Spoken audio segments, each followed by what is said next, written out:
Una semana corta, esperamos que les haya ido muy bien. Vamos a comenzar el noticiero revisando los titulares. Sean todos ustedes bienvenidos.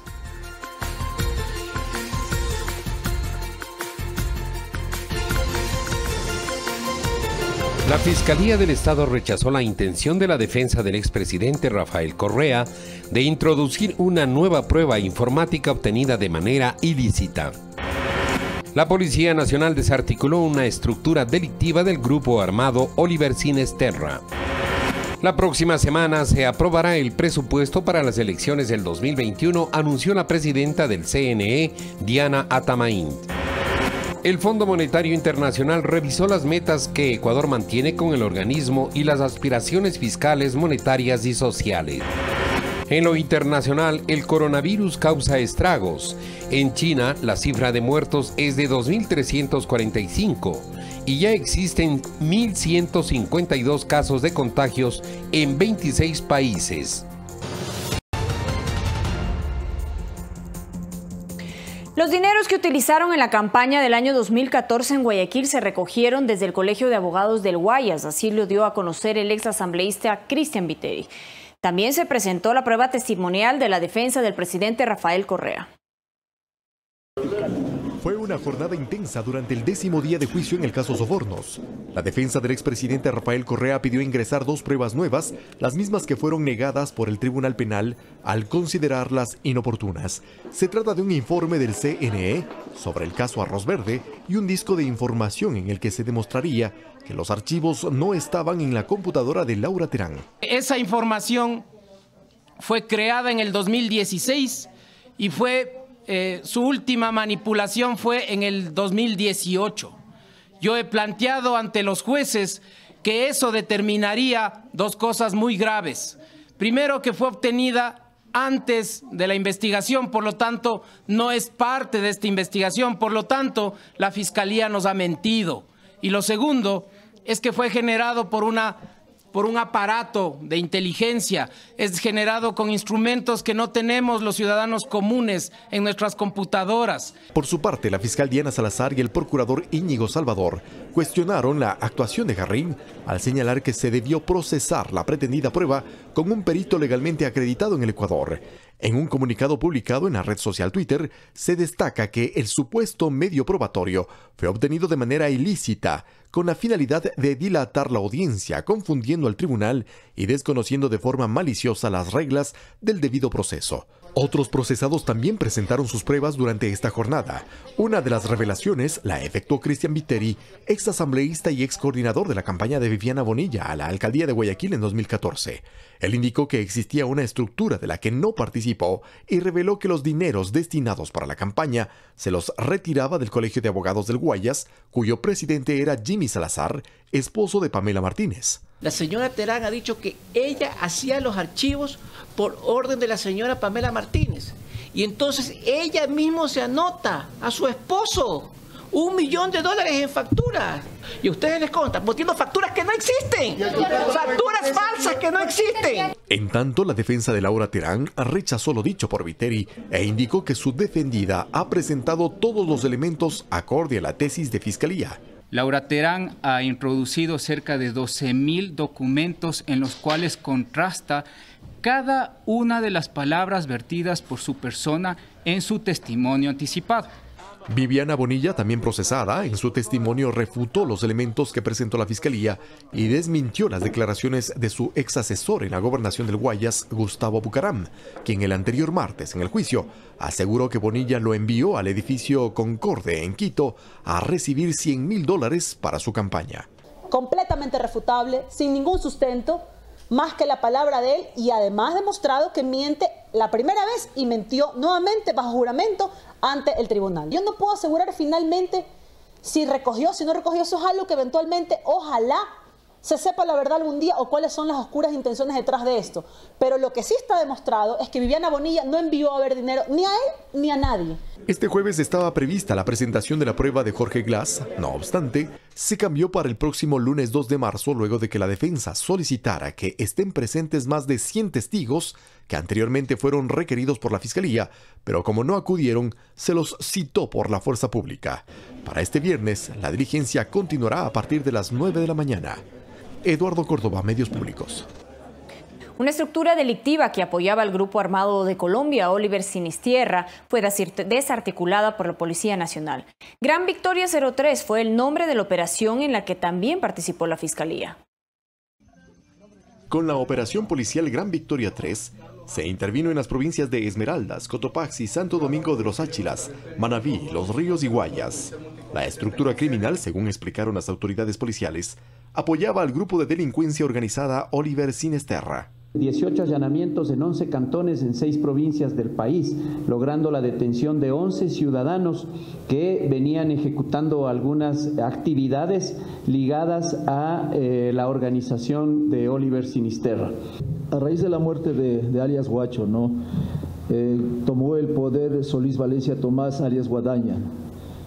Luego Guadaña también fue asesinado y tomó el poder alias Gringo, apellido Landazuri, el jefe actual que es del grupo de Oliver Sinistierra. La ministra del Interior, María Paula Romo, a través de su cuenta Twitter también comentó este particular. Excelente golpe de la Policía Ecuador. Una investigación de meses logra desarticular una organización delictiva de colaboración y provisión del Frente Oliver Sinistierra. Buen trabajo, policía. Cero impunidad. Los detenidos además estarían involucrados en delitos vinculados al tráfico de precursores químicos, tráfico de drogas, robo de maquinaria pesada para minería ilegal, tráfico de armas y municiones. También, varios de sus miembros estarían vinculados con el atentado con coche bomba al cuartel de policía en San Lorenzo en 2018.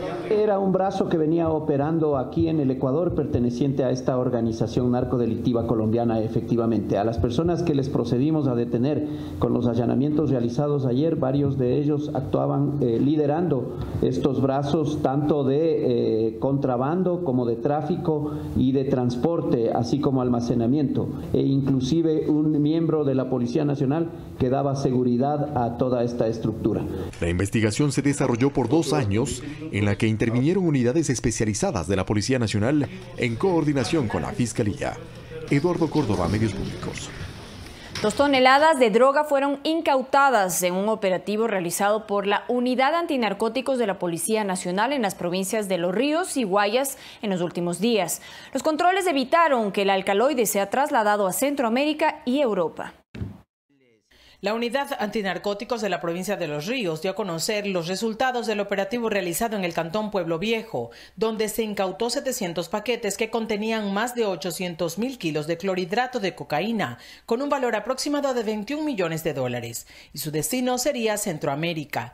El control dejó un detenido que estaba como custodio de la droga en la hacienda La Estrella. En el interior de la hacienda se encontraba una pista aérea, y en esa pista aérea había un habitáculo en cuyo interior se logró la aprehensión, la incautación de este alcaloide a través de esta modalidad que es con avionetas modificadas, o sea que son modificadas para que puedan tener más autonomía de vuelo y especialmente bajo la modalidad de vuelos negros. Los resultados en Guayas fueron parte de los 22 operativos realizados entre el 17 y 25 de febrero, donde se incautó más de 1 tonelada de droga entre cocaína, heroína y marihuana.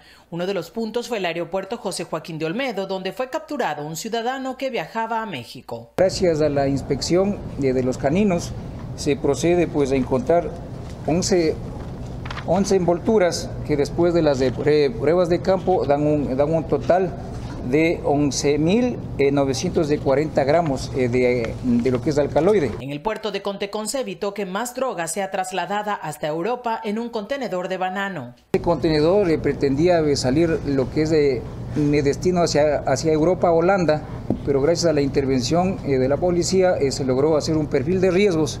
Mientras, en el cantón Durán se incautó un vehículo que contenía alcaloide. 3 personas en Guayas fueron detenidas para las respectivas investigaciones. Guadalupe Ayoví, Medios Públicos.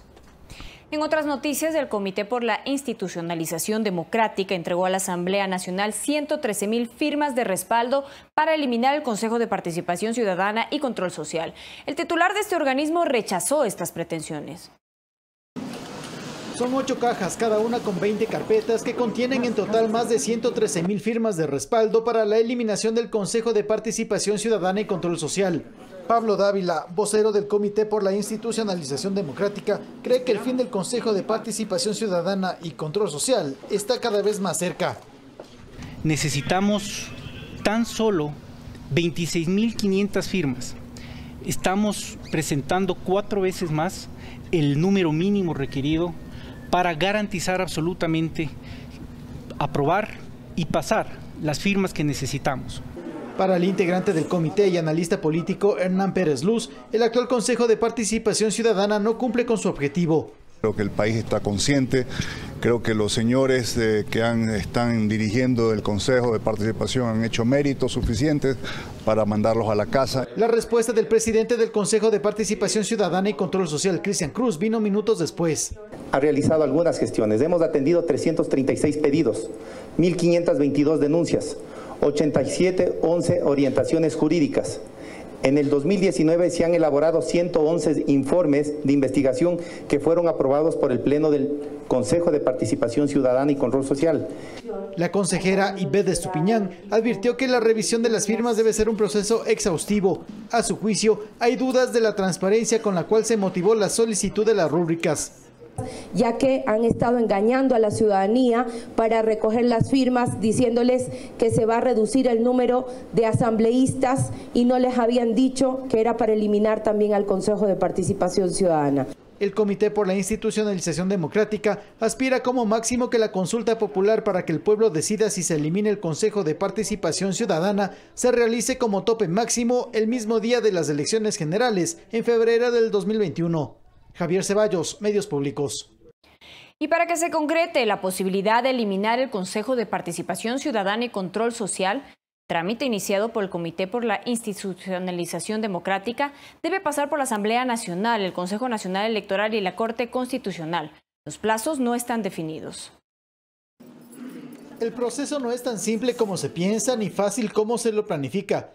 Hay fases que deben cumplirse y los plazos dependerán de los intereses y posturas políticas respecto a la conveniencia de que se mantenga con vida el Consejo de Participación Ciudadana y Control Social.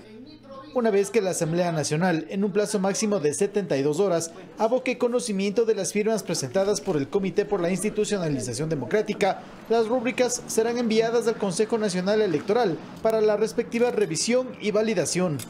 Si el organismo electoral aprueba el total de firmas requeridas, el trámite de reforma parcial a la Constitución regresa a la Asamblea para que el Pleno Parlamentario define en 2 debates la viabilidad de la propuesta. Pablo Dávila, quien es la cabeza visible de esta iniciativa del Comité por la Institucionalización Democrática, recuerda los plazos entre debates parlamentarios cuando se trata de una enmienda constitucional y una reforma. El año está previsto para el proceso de enmienda constitucional. En el caso de la reforma, que es el procedimiento nuestro, la Constitución establece en el artículo 442 que entre debate y debate debe haber al menos 90 días. Para el consejero del Consejo de Participación Ciudadana y Control Social, Francisco Bravo, esta iniciativa busca el acomodo de las fuerzas políticas para captar poder en las principales entidades del Estado. ¿Qué están haciendo? ¿Qué pretenden? Eliminar derechos, haciendo regresión de derechos. Y eso el pueblo ecuatoriano no se los va a permitir a los señores que buscan el eterno acomodo perfecto. Esta es una propuesta. En la Asamblea también existen otros planteamientos de reformas puntuales a la Constitución y que apuntan, por ejemplo, a limitar funciones del Consejo de Participación Ciudadana. Javier Ceballos, Medios Públicos. La presidenta del Consejo Nacional Electoral, Diana Tamainte, anunció que la próxima semana se aprobará el presupuesto para las elecciones 2021. Dijo que una parte de este monto se utilizará para la reingeniería del sistema informático, tomando en cuenta que el 80% de equipos cumplieron su vida útil. En entrevista para los medios públicos, la presidenta del Consejo Nacional Electoral, Diana Tamainte, se refirió a la organización de los comicios de 2021. Aunque no dio una cifra en concreto del presupuesto que se necesitará para la organización de las elecciones, precisó que continuamente se realizan ajustes. Teniendo en cuenta que el presupuesto tiene que abarcar primera y segunda vuelta. Esa es la particularidad que no podemos perder de vista. Según Tamainte, este dinero se utilizará para la contratación de personal, además de la movilización de los funcionarios del CNE. Cubrirá los costos de las juntas provinciales el pago a la policía y Fuerzas Armadas, y sobre todo servirá para la reingeniería del sistema informático. No podemos correr el riesgo que en el transcurso del año o entrando a las próximas elecciones, los próximos años 2021, uno de los servidores se dañe y no tengamos servicios de mantenimiento y no tengamos repuestos. Por ello reiteró que se requieren de los recursos lo más pronto posible para iniciar con los procesos de contratación. Que sirve para la transmisión, el procesamiento y la transmisión de los resultados que tienen que darse el día de las elecciones. ¿Por qué nuestra urgencia de pedir el presupuesto? Tienen que ya entrar a un proceso de licitación de subasta inversa. Diana Tamain precisó que el presupuesto que presentarán la próxima semana será austero y que se lo ha pensado en concordancia con la situación económica del país. Cuando nosotros presentemos al país cuál es el presupuesto, lo entregaremos en detalle para demostrarles el presupuesto real, que no tiene ningún criterio de derroche. A principios de este mes, el Ministerio de Finanzas emitió un comunicado en el que aseguró que los recursos para las elecciones están garantizados. Ronito Apanta, Medios Públicos. Nos vamos a una pausa en Telediario, invitándolos a que nos sigan a través de nuestras redes sociales. Nos encuentran en Facebook como Telediario-EC. También en nuestra cuenta de Twitter, Telediario EC, y nuestra página web www.ecuadortv.es. Regresamos enseguida con más información.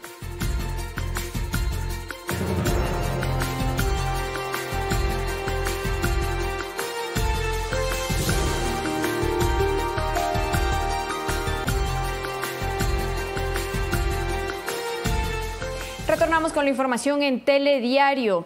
Le contamos que el presidente de la República, Lenín Moreno, encabezó la ceremonia por la conmemoración del Día del Ejército y los 191 años de la batalla de Tarqui. El jefe de Estado agradeció el trabajo de las Fuerzas Armadas en pro de la democracia y ratificó su respaldo a la institución.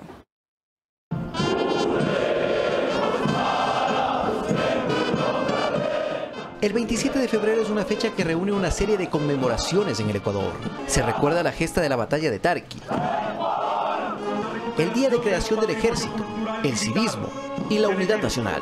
En la ceremonia castrense de este jueves en la Escuela Superior Militar Eloy Alfaro se mencionó cada uno de estos aspectos, reconociendo cómo el papel de las Fuerzas Armadas ha sido fundamental. Durante los sucesos de octubre de 2019, no solo cuidaron la seguridad ciudadana, sino que colaboraron con abastecimientos de productos varios y atención médica.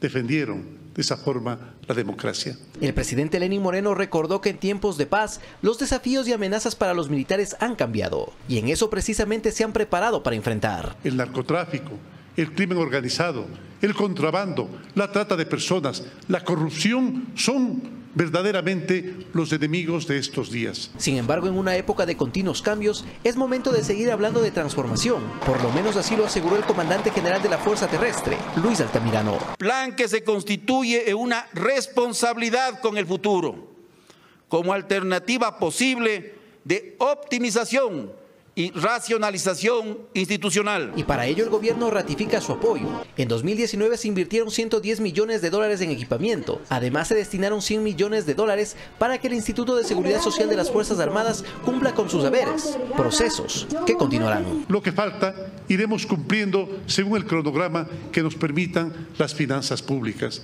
De igual manera, velaremos para que sus pensiones sean pagadas con puntualidad, igual que hacemos con todos los ecuatorianos. En esta ceremonia también se reconoció al personal que se ha destacado en sus funciones fuera y dentro de la institución. El evento culminó con un desfile donde los uniformados ratificaron con la gallardía que les caracteriza su trabajo por el Ecuador. Alex Llanos, Medios Públicos. Ecuador conmemoró el Día del Ejército Ecuatoriano, pero además del Día del Civismo, de la Unidad Nacional y del Héroe Nacional. Tenemos un recuento de esta fecha histórica. Son 4 momentos de contenido histórico que recuerda el Ecuador en esta fecha, pues son parte de la herencia y nacionalidad para el país. ¡Bien armados, señores!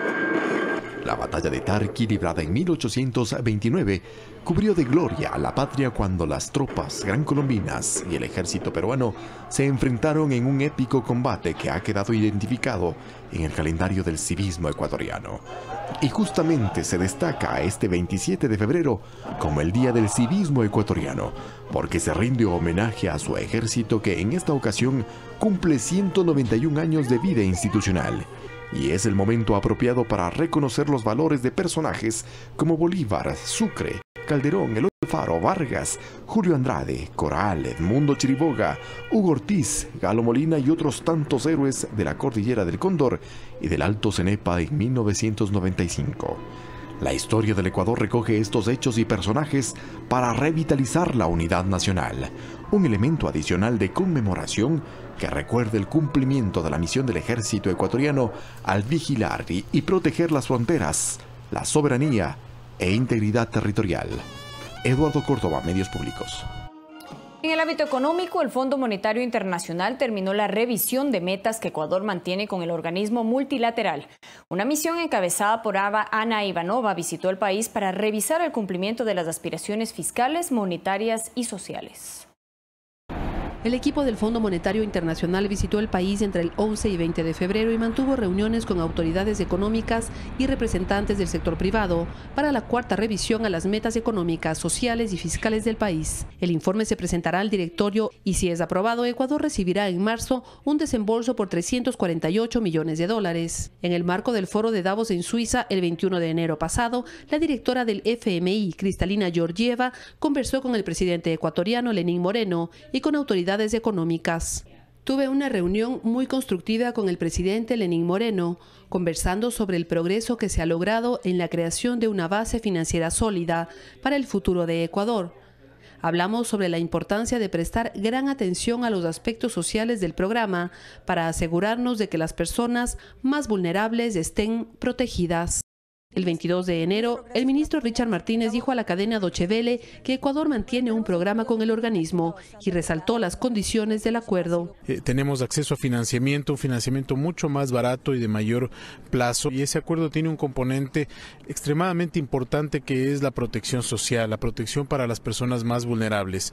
El año pasado el Ecuador incrementó de $600 millones a $1.000 millones esa protección social. El 17 de febrero pasado, el ministro de Finanzas dijo a medios de comunicación locales que pese a la brecha existente en la meta de las reservas internacionales, el gobierno es optimista en continuar con el acuerdo porque no es estático y se va actualizando en el marco de las coyunturas que vive el país. La cifra de reservas internacionales prevista era de $4.679 millones, pero en diciembre el monto alcanzó $3.397 millones. Verónica Rivadeneira, Medios Públicos. 6:25 de la mañana, el vicepresidente Otto Sonnenholzner ofreció una conferencia sobre la protección de la biodiversidad ecuatoriana. El evento se desarrolló en el Centro de Investigación Académica Perry World House de la Universidad de Pensilvania en Filadelfia, Estados Unidos. Las acciones y desafíos del país para el desarrollo sostenible fue abordado por el segundo mandatario, quien apuntó 3 pilares: sentido económico, respeto ambiental e impacto social positivo. Además, resaltó que en el Ecuador es prohibido el uso de plásticos en las Islas Galápagos. Como parte de su agenda de trabajo, conversó con el equipo de investigación de Galápagos del Programa de Estudios Latinoamericanos y con representantes de organizaciones estudiantiles de tercero y cuarto nivel.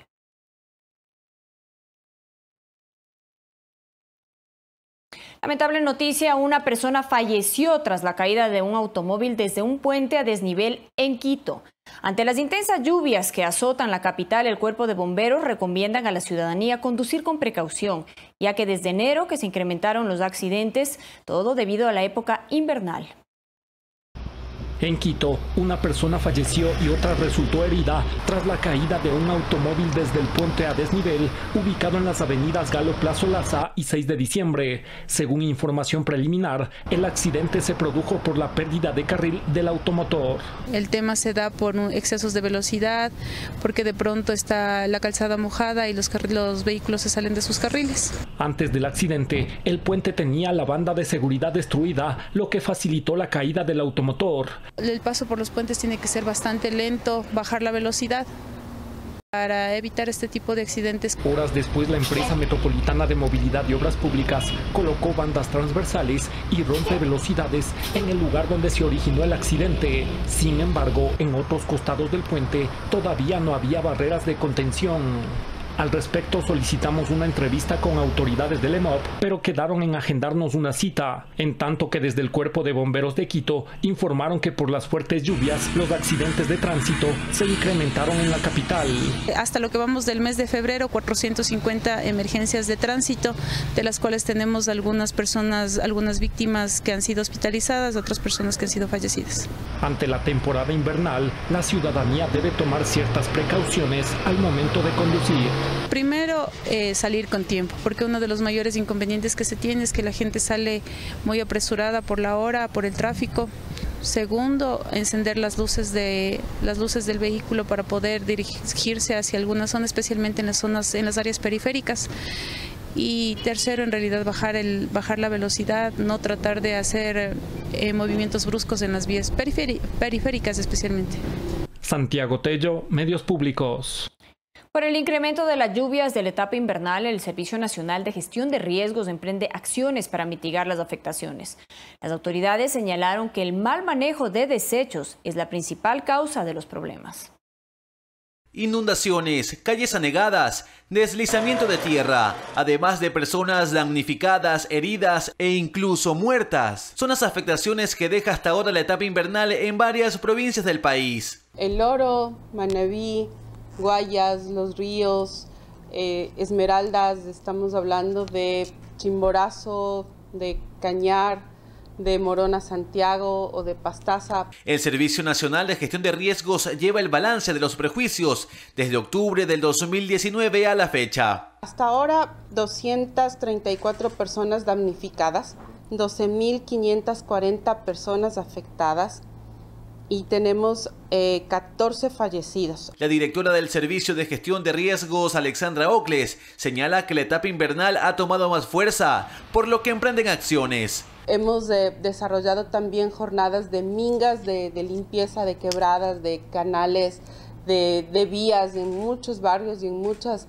comunidades. Sin embargo, señala que si en algunas ciudades se siguen presentando calles anegadas, es por falta de obras de prevención como alcantarillado y la mala disposición de desechos sólidos por parte de la ciudadanía. No solo basta con barrer el frente de mi casa, basta con recoger y obviamente depositar la basura en su lugar. Que sí se toman acciones, afirman autoridades de Guayaquil, donde la noche del miércoles se presentó una intensa lluvia con tormenta eléctrica. 108 litros por metro cuadrado y 42 calles anegadas dejó esta precipitación. Las autoridades coinciden que la mala disposición de basura fue una de las principales causas. Tuvimos problemas con desechos una vez más, pese a que el fin de semana reciente, cuando tuvimos lluvias, se hizo nuevamente una limpieza de los puntos más críticos de la ciudad, también taponados por desechos. Solo en lo que va del año se han emitido 500 sanciones por mala disposición de desechos sólidos en Guayaquil,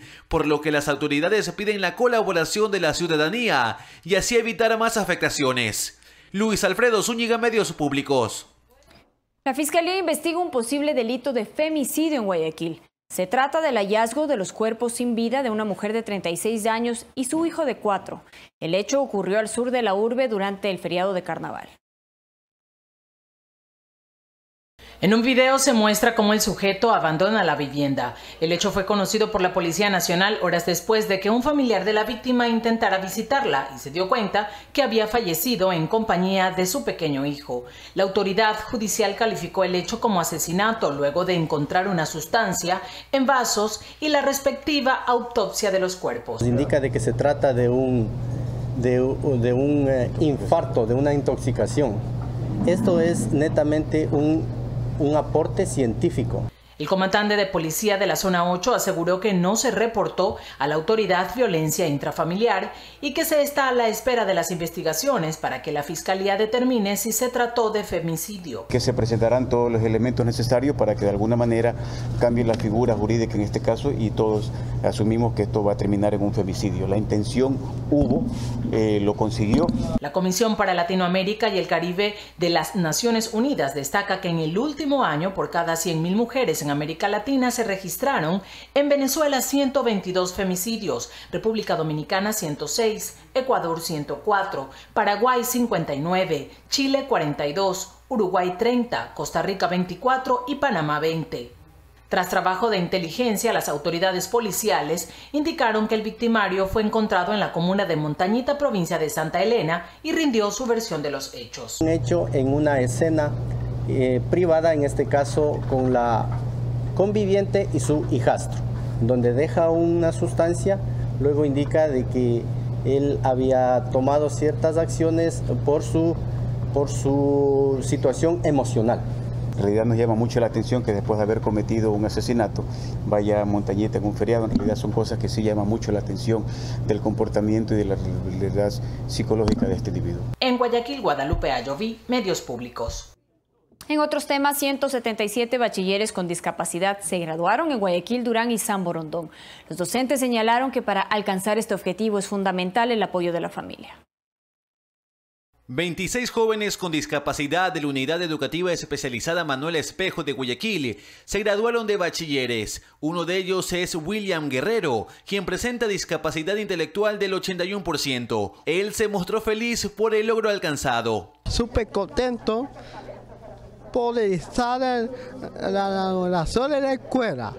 Otro de los recién graduados es Robinson Macías, quien seguirá su formación en la Universidad de las Artes, pues quiere ser cantante. Porque tú me miras y no cuentan lo mismo que tú, cuentan lo mismo que tú, yo te enamorando. Estoy feliz, estoy contento primero a Dios porque, bueno, mis compañeros, y estoy feliz por toda la gente que me ha apoyado mucho. 177 jóvenes con discapacidad se graduaron de bachilleres en Guayaquil, Durán y San Borondón. Los padres de familia mostraron su felicidad por el logro de sus hijos. Y por el hecho de ser unos niños con discapacidad no significa que hay que encerrarlos. A ellos hay que ayudarlos día a día. La Unidad Educativa Especializada Manuel Espejo recibe estudiantes con todo tipo de discapacidad, en su mayoría intelectual, quienes reciben una instrucción acorde a su condición. Entonces verificamos a través de una evaluación psicopedagógica qué tipo de habilidades, qué tipo de necesidades educativas, y con eso trabajamos. No solamente se trabaja en este caso con el estudiante, se trabaja con el padre de familia. Para Teresa Toledo, en Ecuador sí existe la legislación necesaria para atender a personas con discapacidad, pero considera que hace falta ponerla en práctica. Yo creo que hay que difundir más, hacer mayor campaña de sensibilización. En cuanto a los perfiles profesionales de las universidades, también nos falta fortalecer mallas en cuanto a las profesiones. Luis Alfredo Zúñiga, Medios Públicos.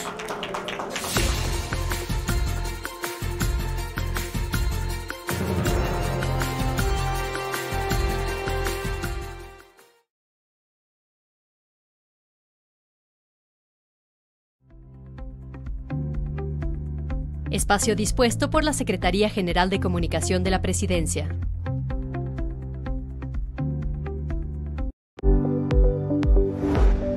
Ecuador fortalece sus medidas de protección contra el coronavirus. Todos los controles en puertos y aeropuertos se reforzarán, con revisión a todos los pasajeros que llegan de destinos en los cuales se han detectado transmisión de persona a persona, como Irán, Italia, China y Corea. Se habilitará un hospital que atiende exclusivamente los posibles casos de esta enfermedad, más 14 adicionales que cuentan con zonas especiales para otros sospechosos. La ciudadanía debe tener presente las medidas necesarias de prevención, como el lavado de manos, el uso de gel desinfectante, de mascarillas y acudir a los centros de salud si se presentan síntomas gripales. Toda una vida. El gobierno de... Espacio dispuesto por la Secretaría General de Comunicación de la Presidencia.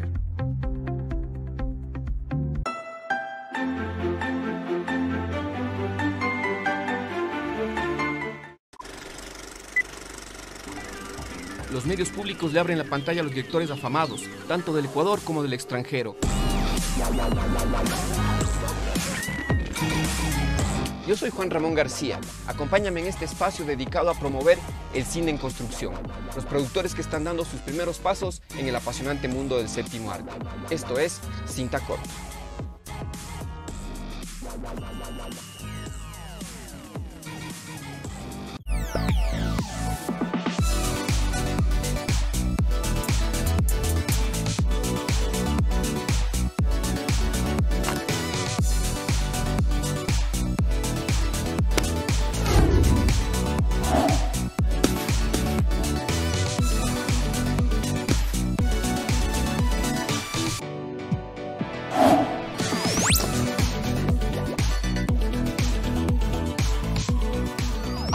ABC, entretenimiento, arte y cultura.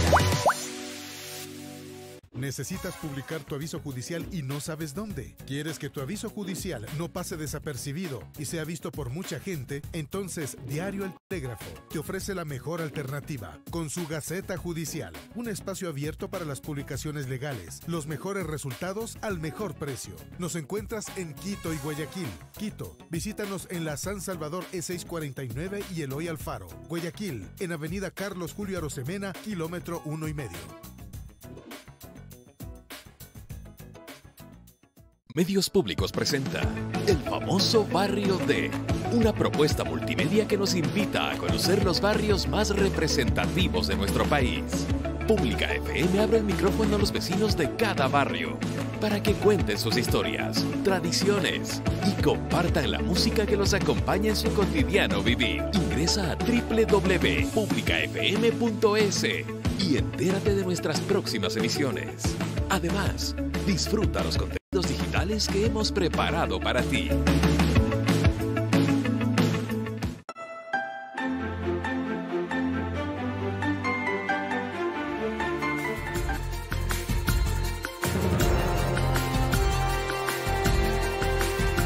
Regresamos con las noticias internacionales y le contamos que Júpiter, la aeronave colombiana que viajó hasta Wuhan, inició su retorno con los 16 ciudadanos que permanecían en la ciudad china. El grupo permanecerá aislado por 14 días hasta que se descarte que sean portadores del COVID-19.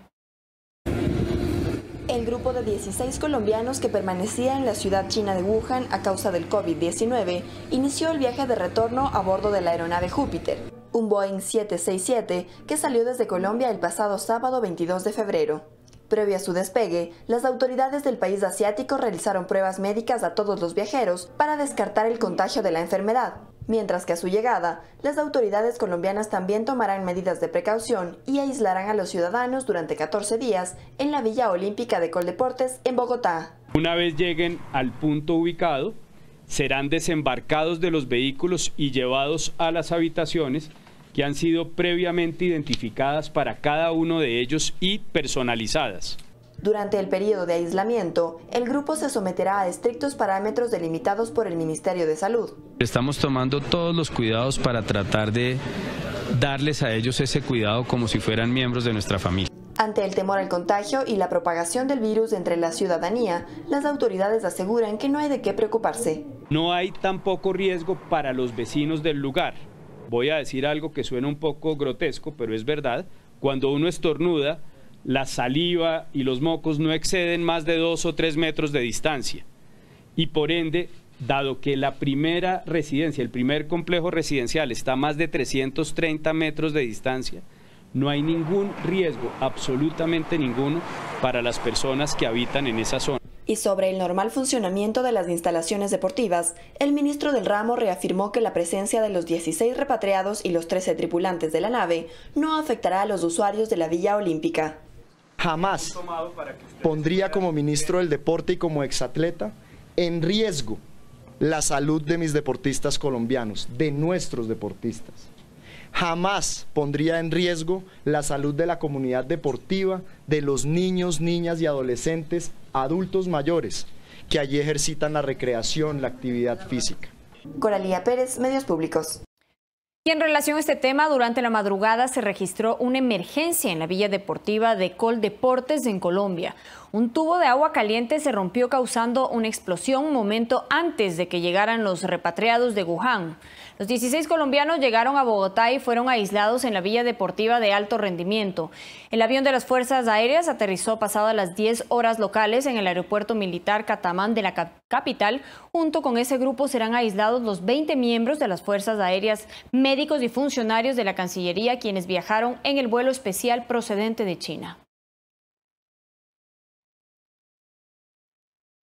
En otros temas internacionales, de acuerdo a la información de la agencia iraní IRNA, la vicepresidenta de Asuntos de la Mujer y la Familia de Irán dio positivo por el nuevo virus. El viceministro de Salud de Irán y el legislador iraní Mahmoud Sadehi también fueron diagnosticados con el COVID-19 el 25 de febrero. El presidente de la Organización Mundial de la Salud, Tedros Adhanom, afirmó: Estamos en un punto decisivo en la epidemia de coronavirus y ningún país debería asumir que no tendrá casos. Sería un error fatal. Ante el temor al contagio del COVID-19, las autoridades de Arabia Saudita prohibieron la entrada de extranjeros a la Meca y a la Medina. Una decisión que afecta a los millones de musulmanes en el mundo que pretenden visitar estos sitios sagrados como manda su religión. La medida refleja el nerviosismo en el Golfo Pérsico ante los 26 fallecidos por el virus y su propagación en 250 personas, entre las que se encuentra la vicepresidenta iraní.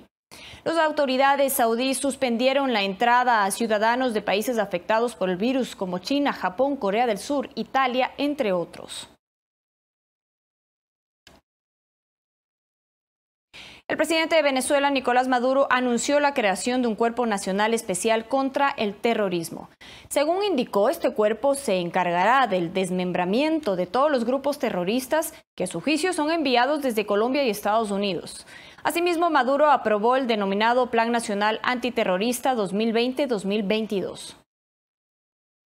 Un cuerpo nacional especial contra el terrorismo que asuma con toda la capacidad de fuego, con toda la capacidad operativa, la defensa del país y el desmembramiento de todos los grupos terroristas que son enviados desde Colombia, desde Estados Unidos, o que pretendan sembrar la discordia y perturbar la paz y la seguridad del país. Paso a firmar la creación de este nuevo Cuerpo Nacional Especial Antiterrorismo de Venezuela.